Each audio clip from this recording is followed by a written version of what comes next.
Hello everyone, आप सभी का हमारे YouTube channel bright knowledge KSM में स्वागत है। आज का जो हमारा टॉपिक है वो है ग्रामर।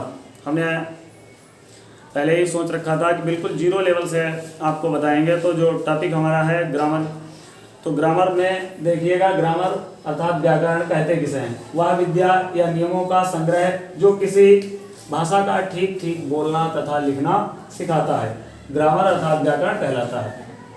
तो सबसे पहले तो आप देख लीजिएगा, इस परिभाषा को सही साबित करते हैं। जैसे लिखा हुआ है मैं गाना गाता हूँ, दूसरा लिखा हुआ है गाता हूँ गाना मैं। तो ये व्याकरण के माध्यम से ही हमें पता चलता है कि हमें सही तरीका कौन सा है। तो सही तरीका हमारा ऊपर वाला है, ये व्याकरण के माध्यम से ही पता चलता है। सबसे पहले सब्जेक्ट, फिर उसके बाद में ऑब्जेक्ट, फिर उसके बाद में वर्ब।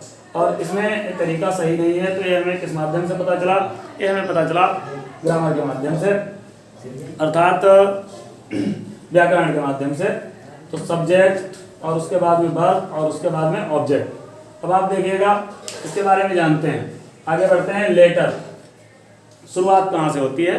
बिल्कुल जीरो लेवल से चलते हैं। लेटर अर्थात वर्ण, क्या कह सकते हैं? अक्षर। किसी भाषा की सबसे छोटी इकाई को कहते हैं वर्ण। किसी भाषा की सबसे छोटी इकाई को कहते हैं।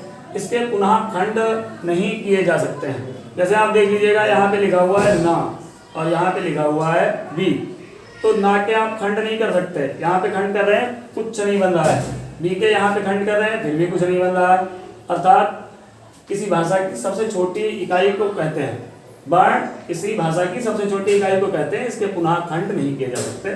तो आप देख चुके हैं। फिर उसके बाद में आता है वर्ड। वर्ड अर्थात शब्द, दो या दो से अधिक लेटर्स मिलकर वर्ड अर्थात शब्द का निर्माण करते हैं। जैसे यहाँ पे लिखा हुआ है, देखिएगा, मैप और टेबल। तो इसको समझते हैं। जैसे यहाँ पे लिखा हुआ है ना और ला, ये आपके हो गए लेटर अर्थात वर्ण।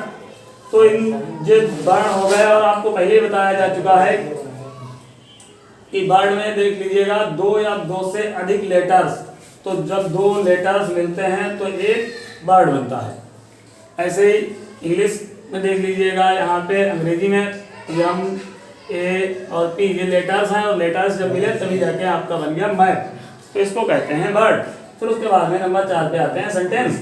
तो सेंटेंस में, सेंटेंस अर्थात वाक्य, दो या दो से अधिक वर्ड अर्थात शब्द, दो या दो से अधिक वर्ड मिलकर सेंटेंस बनाते हैं। जैसे कम हेयर, तो यहाँ पे देख लीजिएगा, यहाँ पे ये आपके हो गए दो वर्ड। तो दो वर्ड मिले हैं, सेंटेंस बना हुआ है। दो से अधिक भी हो सकते हैं, मतलब दो या दो से अधिक। आपको पहले ही बताया जा चुका है, दो या दो से अधिक जब वर्ड मिलते हैं, मिलकर के एक सेंटेंस का निर्माण करते हैं। फिर आते हैं पैराग्राफ। तो पैराग्राफ में देखिएगा, अनेक सेंटेंसेस मिलकर पैराग्राफ अर्थात गद्यांश बनाते हैं। तो जब कई सेंटेंस होते हैं, जैसे आप बुक पढ़ते हैं, तो बुक में आपने देखा होगा, जैसे आपका एक पेज है और एक पेज है, तो आपने देखा होगा कि लेसन स्टार्ट होता है तो थोड़ा गैप होता है, फिर यहाँ से स्टार्ट होता है। और जैसे अगर यहाँ तक दिया गया है तो यहाँ भी खत्म हो सकता है, यहाँ पर भी हो सकता है, यहाँ पर भी हो सकता है, यहाँ तक भी आ सकता है। लेकिन इसके बीच में कई जगह पे फुल स्टॉप आपको देखने को मिलता है। तो उसमें कई सारे सेंटेंस होते हैं। कई सारे सेंटेंस मिल करके एक पैराग्राफ का निर्माण करते हैं। उसके बाद में फिर देखिएगा लैंग्वेज अर्थात भाषा। अनेक पैराग्राफ मिलकर लैंग्वेज का, अनेक पैराग्राफ्स मिलकर लैंग्वेज का निर्माण होता है।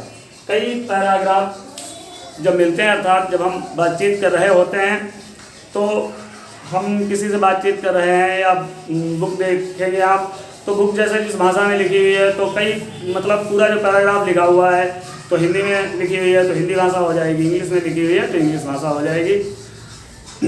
थैंक यू, धन्यवाद। अगर आपको हमारी वीडियो पसंद आई है तो कृपया सब्सक्राइब करें, लाइक करें और शेयर करें।